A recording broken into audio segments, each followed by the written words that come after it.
हमारा मिशन क्या है भाई? अब की बार 10 दिन में, आज उसका कौन सा दिन है? 5वां। और 5वां दिन हमारी कोशिश रहेगी कि हमारे 2 चैप्टर हो जाए। कौन से? एक अध्याय 9 और एक अध्याय नंबर 10। हमें ज्यादा कुछ नहीं करना है, हमें प्लानिंग से चलना है। देखो ये भी अध्याय 9 अपन ने इससे पहले वाला जो चैप्टर मतलब वीडियो था उसमें क्या बनाया था? उसमें अपन ने अध्याय 8 से ही रिलेटेड कौन है? अध्याय 9। तो ये फटाक समझ में जाएगा आपको। क्या करेंगे? सबसे पहले बताओ मुझे, रिवाइज कर लेते हैं। लाल बटे का पहले क्या है? 6 अनुपात कौन से हैं? साइन, कॉस, टेन, कॉसेक, सेक और ये कॉट, और लाल बटे कक्का। अब ध्यान इतना सा देना है आपको कि आप ऊंचाई, ये इस चैप्टर का नाम क्या है? त्रिकोणमिति के अनुप्रयोग। अभी अनुप्रयोग में हमें दो चीजें हमें क्या रहेगी? एक ज्ञात और एक अज्ञात। या तो लंब दिया रहेगा, आधार ज्ञात करना है, या आधार दिया रहेगा, लंब ज्ञात करना है, या लंब दिया रहेगा, कर्ण ज्ञात करना है, या कर्ण दिया रहेगा और लंब ज्ञात करना है। ओके, तो ऐसे प्रश्न रहेंगे। तो लंब आधार कर्ण की अगर ऐसी बात आती है, लंब कर्ण की बात आती है, तो यहां किसका प्रयोग करना है? आधार कर्ण की बात आती है तो किसका प्रयोग करना है? और लंब आधार की बात आती है तो किसका प्रयोग करना है? टेबल अपने को कंप्लीट याद है ना? उस टेबल में से मान, अगर ये भी याद नहीं कर सको तो टेबल बना लेना और उसमें जो मान रहेगा वो रख देना। ओके, अब हम करते हैं अध्याय 9 में। सबसे पहले अध्याय 9 2 रेखाओं पे टिका है। कौन सी 2 रेखाएं?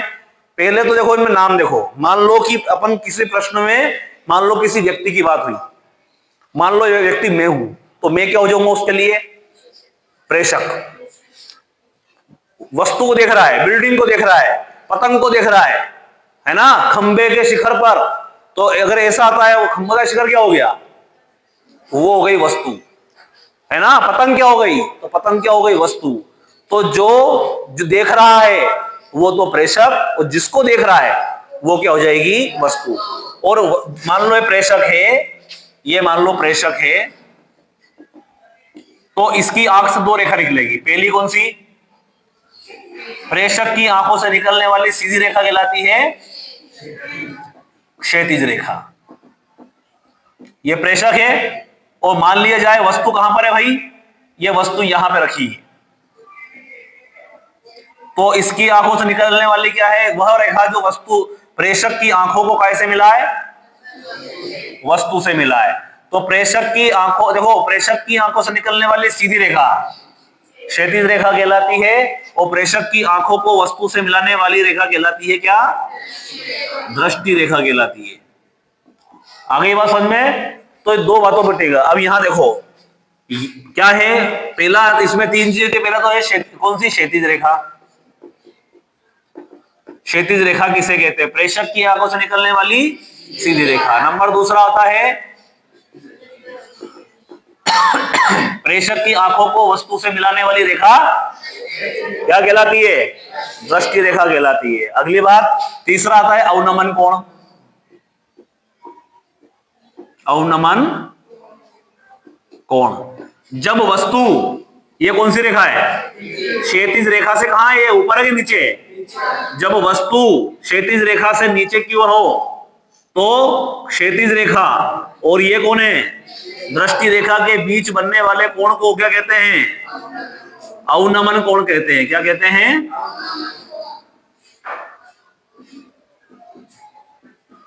अवनमन कोण कहते हैं। ओके, चलो फिर से एक और चित्र बनाते हैं।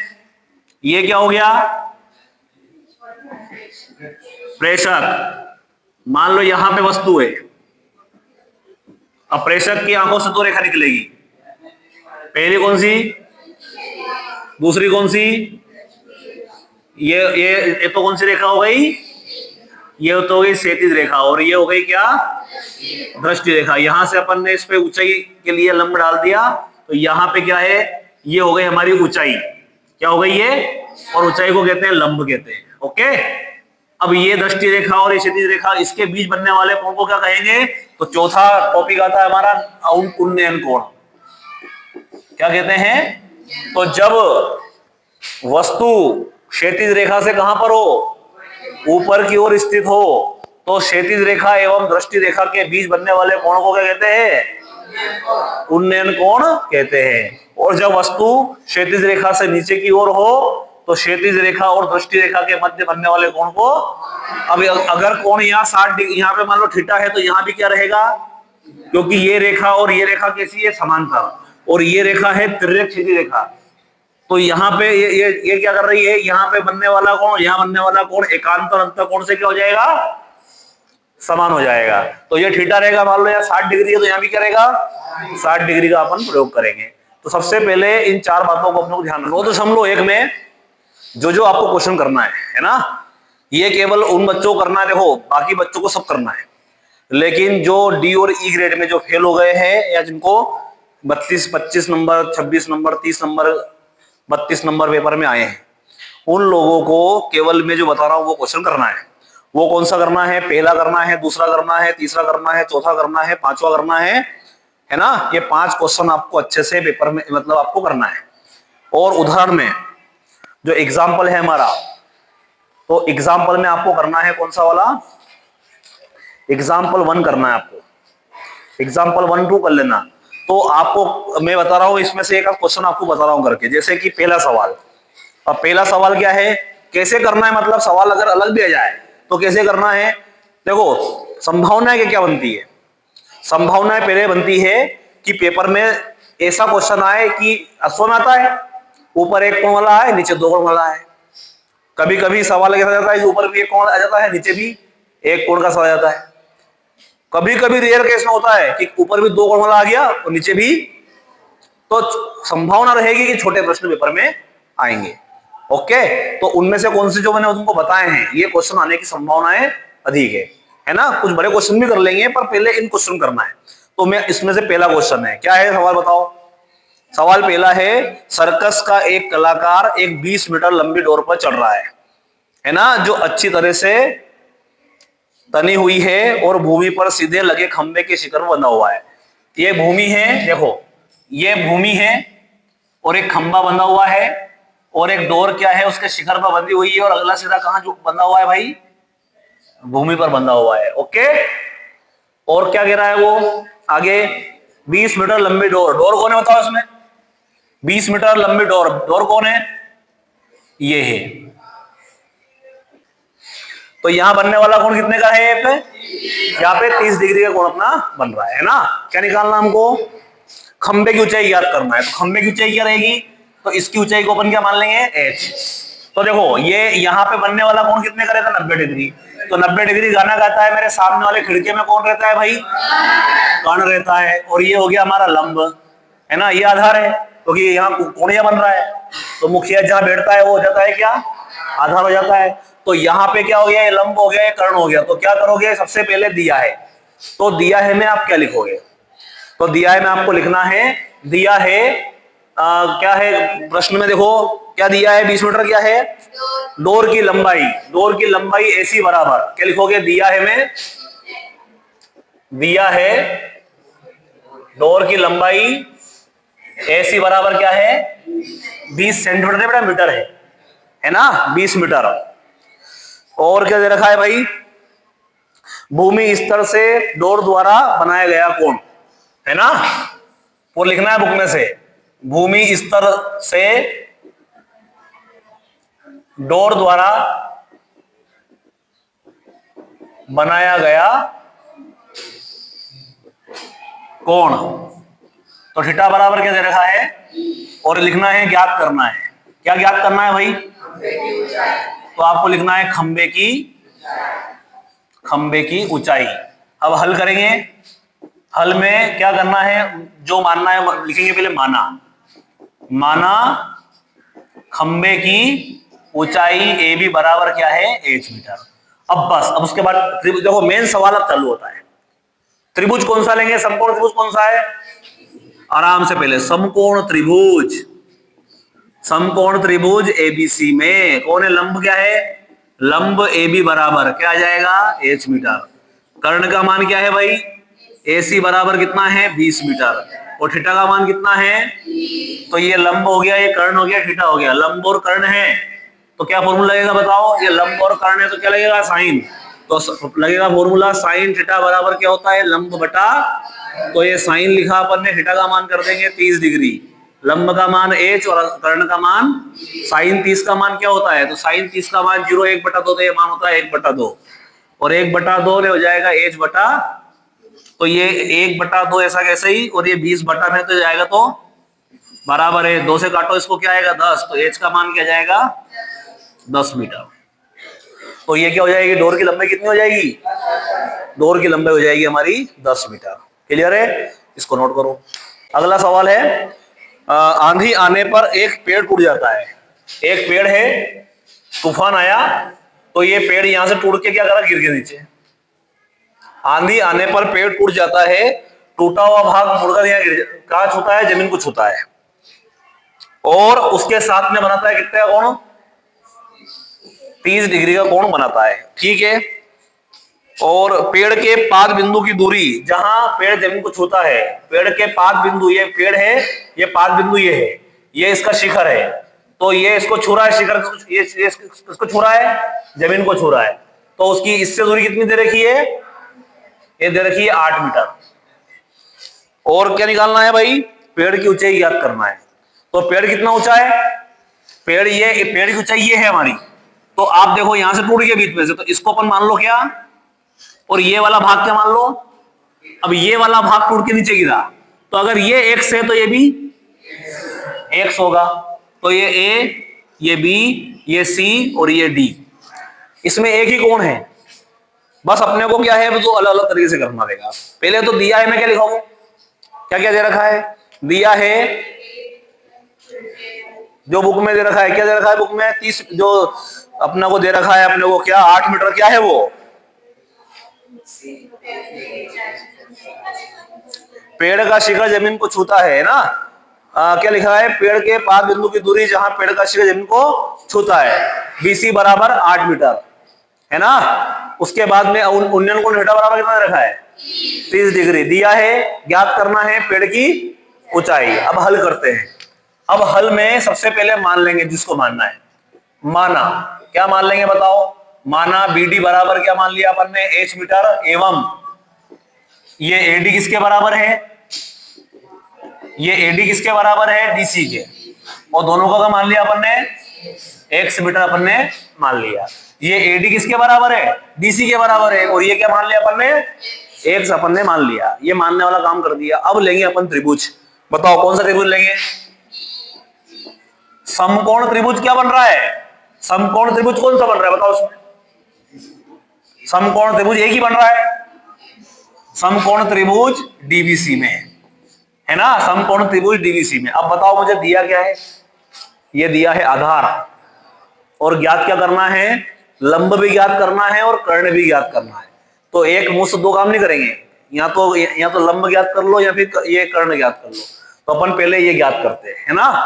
तो पहले क्या कर, समकोण त्रिभुज DBC में लंब क्या है, DB बराबर क्या है, h मीटर, आधार BC बराबर क्या है 8 मीटर, थीटा का मान कितना है 30 डिग्री। लंब और आधार की बात चल रही है, तो लंब आधार क्या होगा भाई, तो हम लगा देंगे फॉर्मूला tan थीटा बराबर लंब बटे आधार।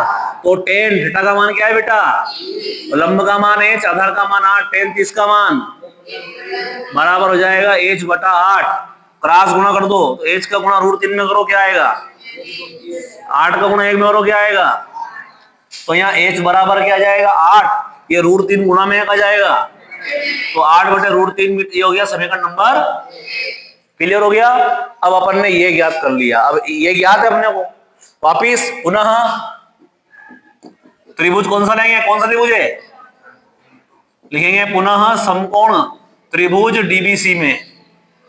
बताओ क्या दे रखा है, आधार का मान क्या दे रखा है, BC बराबर तो दे रखा है क्या 8 मीटर, और कर्ण का मान क्या है, BC बराबर कहीं है x, और थीटा का मान कितना है 30 डिग्री है ना। तो आधार और कर्ण है, तो आधार और कर्ण है तो क्या लगेगा फॉर्मूला, आधार और कर्ण का फॉर्मूला क्या होता है, तो cos थीटा बराबर होता है आधार बटा कर्ण। तो cos थीटा का मान क्या रहेगा, और आधार का मान क्या हो गया 8, तो कर्ण का मान क्या हो गया x, cos 30 का मान, और हो जाएगा 8 बटा गुणा करो, तो क्या है गुणा करने पे क्या आएगा, x का गुणा √3 में करो क्या आएगा, x √3, और 8 का गुणा 2 में करो, क्या आएगा?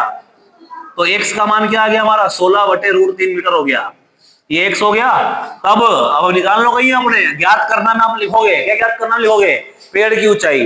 तो हम लिखेंगे तब पेड़ की ऊंचाई कहीं है हमारी, ए बी बराबर कहीं है, ये h है और ये x है, तो इसको लिखेंगे h प्लस। अब h का मान कितना है हमको? h का मान ये समीकरण 1 में 8/√3 और x का मान कितना आया? और लघुत्तम क्या आएगा इसका? जब लघुत्तम एक जैसा होता है तो जोड़ दो ऐसा कैसे ही। तो 16 और 8 कितना हो जाएगा? तो 16 और 8 हो जाएगा हमारा 24 बटा में, और कसम खा लो कि बटे में रूट नहीं रहने देंगे। अगर आ जाए तो क्या कर देंगे? तो √3 बटे में दिख रहा है तो √3 गुणा ऊपर भी करो, √3 गुणा, तो 24 का √3 में करो, क्या आएगा? 24 √3 और √3 का √3 में क्या आएगा? 3 3 2 24। तो आंसर क्या आ गया? अतः लाइन लिखना है नीचे, अतः पेड़ की ऊंचाई क्या हो जाएगी हमारी? 8√3 मीटर होगी। सवाल नंबर 5वां कह रहा है 60 मीटर की ऊंचाई पर एक पतंग उड़ रही है ना? एक पतंग कितनी ऊंचाई पर उड़ रही भैया? ये पतंग उड़ रही है हमारे यहाँ पर, ये पतंग है यहाँ पर, इसकी ऊंचाई कितनी है? 60 मीटर की ऊंचाई पर पतंग उड़ रही है। पतंग में लगी डोर अस्थायी रूप से भूमि पर एक बिंदु में बांध दिया गया, मतलब उसकी डोर को क्या कर दिया? भूमि पर बांध दिया उसको। ये पतंग उड़ रही है ये, ठीक है, यहां पे बांध दिया उसको, और उसका भूमि से झुकाव कितना है भाई? वो भूमि से 60 डिग्री का कोण पे झुकाव हो रहा है उसका।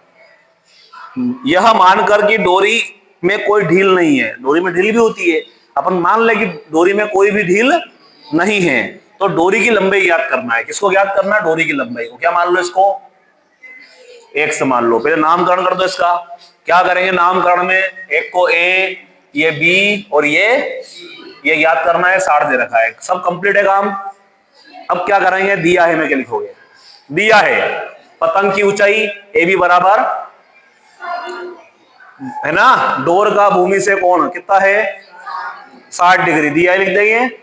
ज्ञात करना है डोर की लंबाई, क्या है? एसी। हल में क्या करोगे? माना, सबसे पहले क्या मानोगे? माना डोर की लंबाई कितनी है? डोर की लंबाई क्या हो जाएगी हमारी? एसी बराबर x मीटर मान लिया। अब त्रिभुज लेंगे अपन, बताओ समकोण त्रिभुज कौन सा लेंगे? बताओ क्या आएगा? समकोण त्रिभुज एबीसी में लंब बराबर AB बराबर कितना आएगा? और क्या है? लंब ने, ये कौन है? 90 डिग्री यहां बन रहा है, कर्ण का आएगा। कौन है? कर्ण का मान AC बराबर, थीटा का मान क्या है भाई? तो लंब और कर्ण की बात चल रही है, तो क्या लगाएंगे फॉर्मूला? लंब और कर्ण है तो साइन लगाएंगे ना, तो फॉर्मूला क्या लगेगा हमारा? साइन थीटा बराबर क्या हो जाएगा? लंब बटे कर्ण, तो साइन थीटा का मान आप 60 डिग्री, लंब का मान क्या है भाई? लंब का मान है 60 और कर्ण का मान क्या है? साइन 60 का मान क्या होता है? √3/2 और बराबर आ जाएगा 60 बटा क्रॉस गुणा कर दो, s का गुणा इसमें करो तो क्या आएगा? 100√3 और 2 का गुणा 60 में करो क्या आएगा? तो 100 बराबर 120 तो ये रहेगा, ये गुणा में रूट देने का जाएगा। अपन ने कसम खाई थी कि बटे में रूट नहीं रहने देंगे, अगर आ जाए तो क्या कर देंगे? हर का परिमेयकरण कर देंगे। तो 120 √3, √3 का गुणा √3 में करो क्या आएगा? 3 चौक 12 और 0 का, तो x का मान आ जाएगा ये। डोर की लंबाई कितनी आ गई? अतः लिखना है, अतः करके, अतः डोर की लंबाई क्या होगी? 40 √3 मीटर होगी। वो तुम्हें एक कोण वाले सवालों को आपको इसमें हल करना है, ठीक है? करते हैं अपन 10, है ना? अध्याय 10 का नाम क्या है? व्रत, है ना? तो व्रत में सबसे पहले देखो ऑब्जेक्टिव की बात करते हैं। तो ऑब्जेक्टिव इसमें से कैसे कैसे आते हैं ध्यान देना। सबसे पहले व्रत की बात करें तो ये व्रत है, प्रकार को अपन ने, प्रकार की नोक को अपन ने रखा कागज पर, कुछ भी त्रिज्या लेकर घुमाया तो क्या बना अपना? व्रत। तो ये वाला जो पार्ट है इसे कहते हैं वृत्त की परिधि कहते हैं, और इसे कहते हैं केंद्र। तो सबसे पहले जो परिभाषाएं रहेगी, सबसे पहला काम रहेगा कि बताओ इसमें त्रिज्या किसे कहते हैं। नंबर दूसरे पे आता है कि इसकी जीवा किसे कहते हैं, और तीसरे पे रहता है इसमें व्यास किसे कहते हैं। तो जो मैं बता रहा हूं वही आपको नोट करना है, ठीक है? तो नोट क्या करना है, आपको भेज देंगे ग्रुप में, तो आप उसमें नोट कर लेना इसको, ठीक है? तो व्रत क्या आएगा? किसी वृत्त के केंद्र को उसकी परिधि पर स्थित किसी बिंदु को मिलाने वाली रेखा कहलाती है। देखो, वृत्त के केंद्र को किससे मिलाएगी? परिधि से। क्या कहलाएगा? जी, त्रिज्या। वृत्त की परिधि पर किन्हीं भी दो, मान लो ये दो बिंदु है, इन दो को मिलाएंगे, क्या कहलाएगा?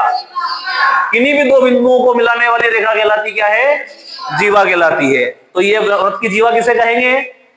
वृत्त की परिधि पर किन्हीं दो बिंदुओं को मिलाने वाली, काटने वाली नहीं, मिलाने वाली रेखा को कहेंगे क्या? जीवा। व्यास किसे कहेंगे? वृत्त की परिधि पर किन्हीं दो बिंदुओं को मिलाने वाली रेखा जो खाई जाती है, क्या कहलाता है? व्यास।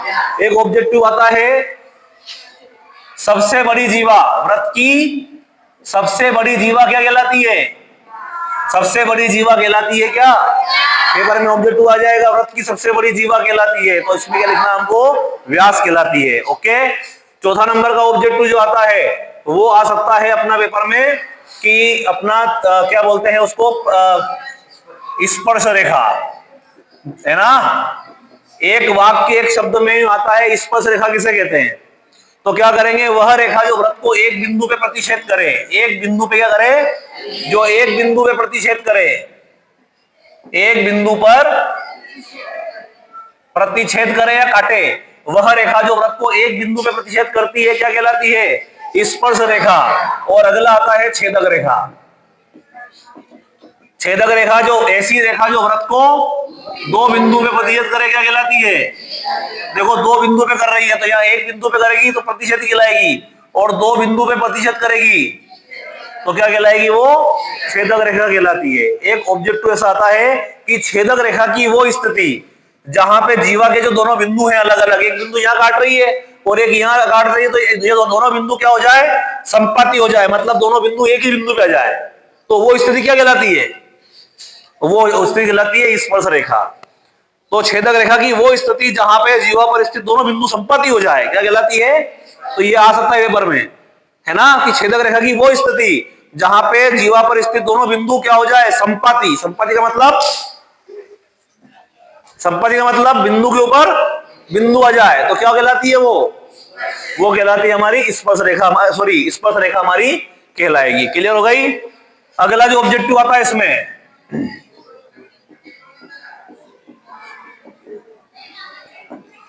है ना, तो स्पर्श बिंदु किसे कहते हैं? तो एक तो कौन है? वृत्त, और एक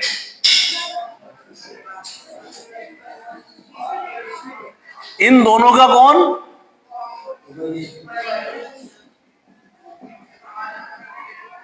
एक तो वृत्त की स्पर्श रेखा और एक खुद वृत्त। एक तो वृत्त और एक वृत्त की, इन दोनों का उभयनिष्ठ बिंदु जो रहता है वो क्या कहलाता है? क्या?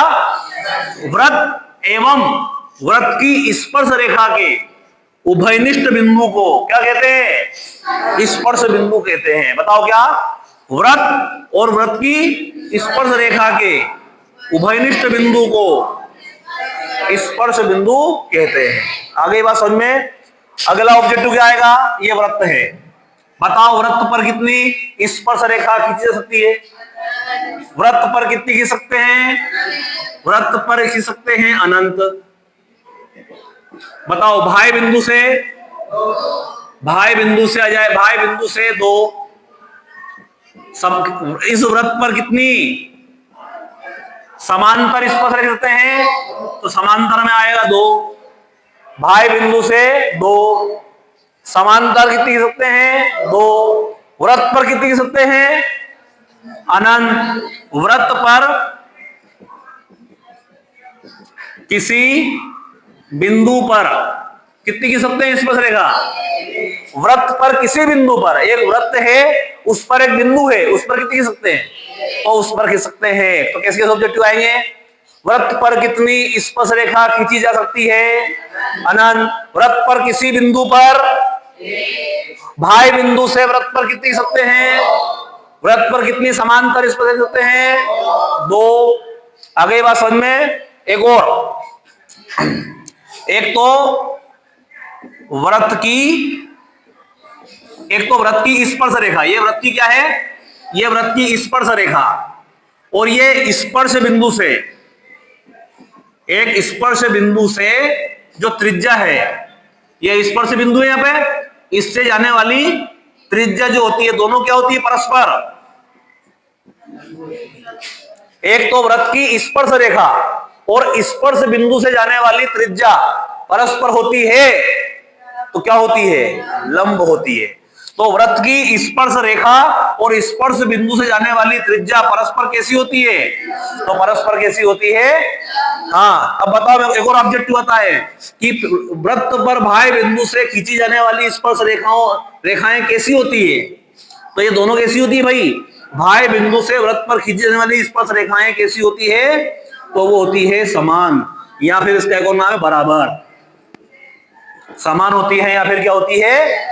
बराबर होती है। जो मैंने बोला है वो सारी चीजें आपको नोट करना है अपनी कॉपी में। क्लियर हो गई बात? एक और क्या, देखो क्या है, एक और बार समझो, समझते हैं इसको। वृत्त की स्पर्श रेखा और स्पर्श बिंदु से त्रिज्या परस्पर कैसी होती है? लंब। बाह्य बिंदु से वृत्त पर कितनी, मतलब जो स्पर्श रेखा कितनी खींचते हैं? 2। वो कैसी होती है? वो दोनों कैसी होती है? बराबर होती है, समान होती है। आगे ये बात समझ में? तो ये अपने पेपर में ऑब्जेक्टिव आ सकते हैं। एक और सवाल आता है पेपर में, 3 प्रश्न दे रखे हैं, 3 से 4 प्रश्न है। एक कौन सा है? एक हमारा 10 पाठ में 10.1 में सवाल नंबर है 3, है ना। एक सवाल है 10.2 का सवाल नंबर 1, और एक है उसी का ही 10.2 का सवाल नंबर 6। ये तीनों प्रश्न एक ही जैसे है। ओके, सभी में चित्र कैसा बनेगा? आपको ऐसे बनाना है वृत्त, ध्यान देना। ये वृत्त बनाना है, आपको एक स्पर्श रेखा खींचनी है। ये स्पर्श रेखा खींचना, यहाँ पे, यहाँ मिलेगी स्पर्श रेखा, ये मिलेगी, और इसको इससे मिलाना है। तो ये केंद्र हो गया हमारा O, ये A और ये B। या इसको भी नाम मत दो, सवाल के हिसाब से अपने को नाम दो। जब ये वाली रेखा जो रहती है, इसे कहते हैं क्या? जब स्पर्श रेखा की लंबाई आ जाए तो यहां लिखना है। ये है क्या? त्रिज्या उसमें बोलनी जाए तो वो यह लिखना है। और ये क्या है भाई? केंद्र से दूरी आ जाए तो उसे यहां लिखना है। अब इसमें से कोई सा भी उठा लो। चलो मैं रेंडमली उठा रहा हूं। सवाल नंबर 1 10.2 का सवाल है, एक बिंदु Q से एक वृत्त की स्पर्श रेखा की लंबाई कितनी है? 24।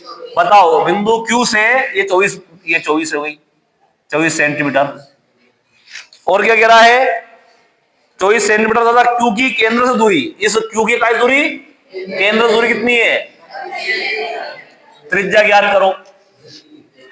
तो क्या होगा भाई? आपको पता है वृत्त की स्पर्श रेखा और स्पर्श बिंदु त्रिज्या परस्पर कैसी होती है? लंब होती है। लंब यहाँ पे है तो यहाँ सामने वाला कोण की मतलब भुजा की हो जाएगी, ये हो जाएगी, कर्ण हो जाएगी। तो दिया है में क्या लिखोगे?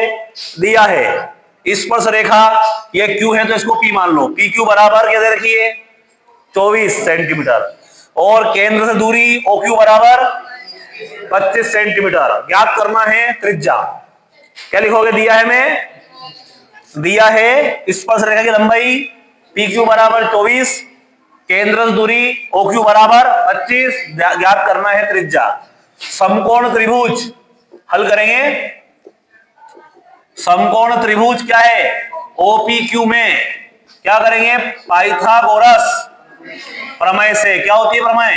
कर्ण का वर्ग बराबर लंब का वर्ग धन। तो कर्ण का मान क्या है? 90 डिग्री गाना गाएगा। कर्ण ये है तो कर्ण क्या हो जाएगा भाई? कर्ण हो जाएगा OQ का वर्ग, है ना। लंब क्या हो जाएगा? ये लंब आधार पैकी मान लो, दिक्कत नहीं है। तो लंब हमेशा किसको मना करो? स्पर्श रेखा को। तो लंब क्या हो जाएगा? PQ का वर्ग, और आधार क्या है भाई? OP का वर्ग। अगर आप ये भी लिखना चाहो तो डायरेक्ट कर सकते हो। कर्ण कौन है भाई? डायरेक्ट 25 का वर्ग, लंब ये मान लो 24 है, 24 का वर्ग में आधार कहीं है, ये OP। तो 25 का वर्ग 50 मत कर देना। 25 का वर्ग होता है 625, 24 का वर्ग होता है 576, और OP का वर्ग तो 625। ये इधर आएगा तो माइनस का हो जाएगा 576, और बराबर हो जाएगा OP का वर्ग। तो OP का वर्ग बराबर घटाओ कितना आता है? 49। तो OP बराबर करनी में 49, तो 49 किसका वर्गमूल है भाई? 7 सेंटीमीटर। तो ये हो गया हमारा। अतः वृत्त की त्रिज्या क्या हो जाएगी? 7 सेंटीमीटर होगी। समझ में आ गई बात? तो इस प्रकार से ऐसे सवालों को, अपने को 3 सवाल बताए मैंने, वो उनको तुम्हें करना है। एक प्रमेय है, प्रमेय 10.2, और प्रमेय का नाम है क्या कह रहा है प्रश्न उसमें प्रमेय में? बाह्य बिंदु से वृत्त पर खींची गई स्पर्श रेखाओं की लंबाइयां कैसी होती है? समान होती है। पहले समझिए प्रश्न को। पेज नंबर 166 पर है। बाह्य बिंदु से वृत्त पर खींची गई स्पर्श रेखाओं की लंबाई क्या होती है?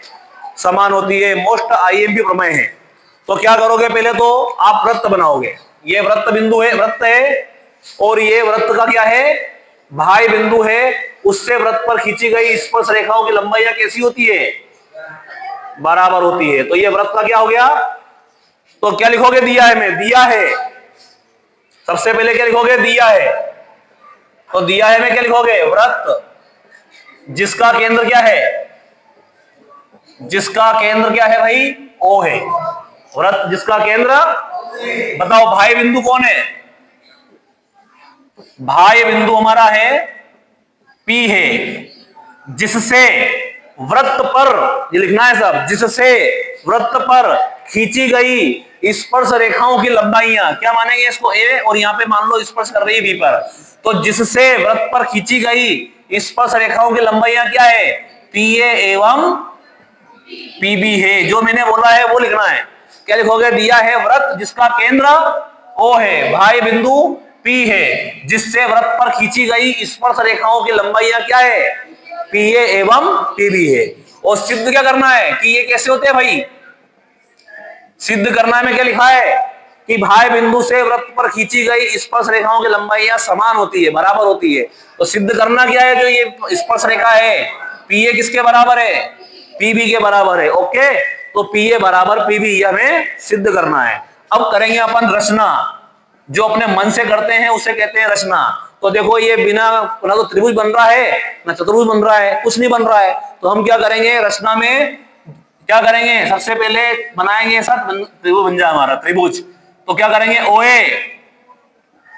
OP एवं OB को मिलाया। क्या लिखोगे? OA OP एवं OB को मिलाया। अब ये मिलाने पर अपने दो त्रिभुज तैयार हो गए, एक ऊपर और एक नीचे। तो हम करेंगे अब उत्पत्ति। क्या करेंगे? उत्पत्ति। तो क्या लिखेंगे? त्रिभुज। अगर इसको OAP बोलते हो तो इसको OBP बोलना, अगर इसको OPA बोलोगे तो उसको OPB बोलना। ओके, मतलब इसको उठाकर इस पे रखेंगे तो A के ऊपर क्या रखाएगा? B, P पर P और O पे O रखाएगा।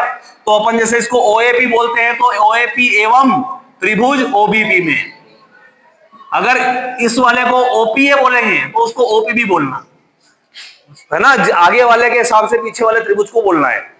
तो OAP एवं OBB में बताओ इसमें कौन बराबर है? सबसे पहले त्रिज्या कौन है? त्रिज्या किसे कहते हैं? केंद्र को परिधि से मिलाने वाली रेखा। तो सबसे पहले OA बराबर OB, जो है एक ही वृत्त की त्रिज्या होने से, एक ही वृत्त की त्रिज्या होने से। अब बताओ दोनों में कौन सी भुजा दोनों में है? दिख रही है ये OAP और OBP है दोनों में। ये देखो OP दोनों में है, तो OP बराबर ये हो जाएगी हमारी उभयनिष्ठ भुजा। और आप देखो यहां बनने वाला कोण और यहां बनने वाला कोण, तो अगर कोण A पे और इधर कोण काय पे? B पे। अब देखो OAP में A आ गया, जो मुखिया कोण होता है वो बीच में आता है, बचा कौन अब? O और P, तो O आगे। अब इस वाले त्रिभुज में B आ गया, मुखिया आ गया। अब जो भी रहता है मुखिया के क्या रहते हैं? आगे पीछे रहते हैं। तो बचा कौन अब? O और P, तो O आगे और P पीछे। तो ये कितने डिग्री का है? और आपको लिखना है कि वृत्त की स्पर्श रेखा और स्पर्श बिंदु से त्रिज्या परस्पर क्या होती है? ये लाइन लिखना है, जो आपकी समरी नंबर कौन से लिखी हुई है? 2 पे। जो पाठ के अंत में सारांश है ना, तो वह लिखा है वृत्त की स्पर्श रेखा, है ना, एवं स्पर्श बिंदु से जाने वाली त्रिज्या कैसी होती है? परस्पर लंब होती है। ये लंब होती है, तो लंब होती है तो क्या? 90 डिग्री। तो आप देखो त्रिभुज क्या हमारा? त्रिभुज OAP जो है वो बराबर लगा के ये वाला चिन्ह काय का होता है? सर्वांग सम का। ये किसके हो जाएगा? OBP के। कारण क्या है? देखो दो भुजा बराबर हो गई, एक देखो 90 डिग्री कहां है? ये 90 डिग्री है, ये 90 डिग्री बन रहा है, तो इसको कहते हैं आर। और 90 डिग्री गाना गाता है, मेरे सामने वाले खिड़की में कौन रहता है? कर्ण। ये ओपी बराबर है कि नहीं है?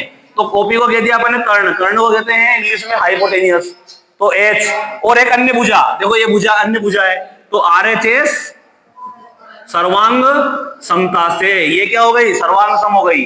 और सिद्ध क्या करना है? इसलिए पी ए बराबर पीबी, ओके लिखना है सीपीसीटी। इसका मतलब होता है हिंदी में सर्वांग सम त्रिभुज के संगत अवयव होने से, और इंग्लिश में बोले तो corresponding part of congruent triangle. अगली बात समझ में? तो ये प्रमेय वेरी वेरी एमपी है, इसको अच्छे से करना है। तो इसी के साथ आपका 10 पार्ट जो है लगभग अपन ने पूरा कर लिया, इतने आपको करना है।